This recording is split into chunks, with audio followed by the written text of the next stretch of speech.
11 cents probably going teletype. They both seem like cool fellas in the car. His passenger had an open container, his speed in the car. We also checked his window tint. So long as everything comes back, we'll make him dump that beer out.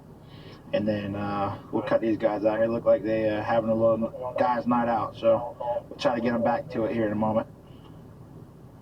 112.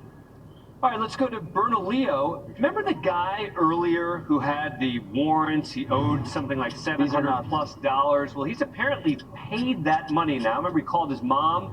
He wants to get his friend's car back. Deputy Omar Arbayo is there. Well, first of all, you were driving, like, hauling it, and then your insurance doesn't come back. It says unknown. The only reason I'm not going to cite you is because it's registered to your friend, and I'm going to believe you that you're telling me the truth, even though you're going the crisscross route. Oh, perfect. All right, 10-2-2022. All right, tell him if he switched insurances or changed policies or canceled it, whatever, what probably happened is the MVD sent him a letter saying, hey, show us proof of insurance. Yeah. And he probably didn't hit them back up. So then they said, all right, cool, man, well,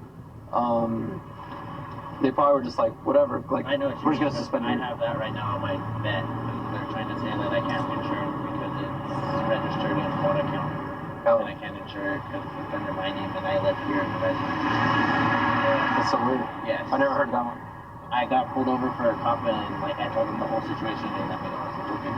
Yeah, I mean, they suspend it for weird stuff sometimes, but yeah, just tell your friend just to like hit up the MVD now, whatever, and just tell them what's going on, so that way they don't have it just as unknown. Okay. Because that's what it is. Bye, boss. All right. Thank you. Thank you. See you, man. Thank you. Marcos, drive careful. You trying to pull sneaky moves, dude? Oh yeah, these are mine. These are mine.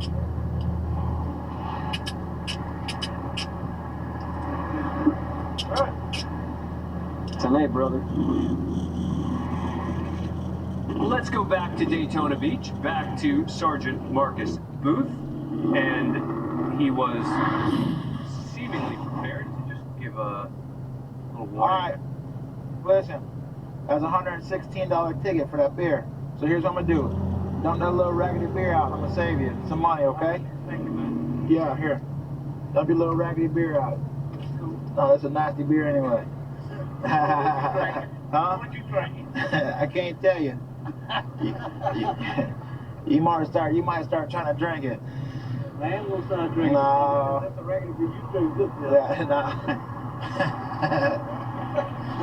Hey, thank you, man. All right, buddy. Your brother laughing because he drinks the same thing. No, he had nothing. No, I ain't said it. No, I just said in general. That's why he's laughing at you. Because you probably got it from his refrigerator. You know it. That's right, see? He ain't been drinking nothing like that.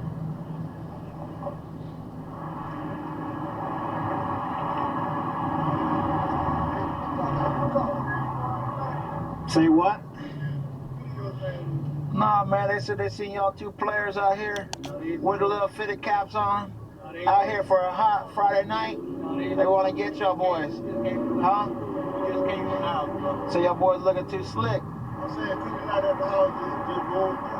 They ran through y'all. They say y'all boys out here looking too clean to be strolling, just the two of y'all.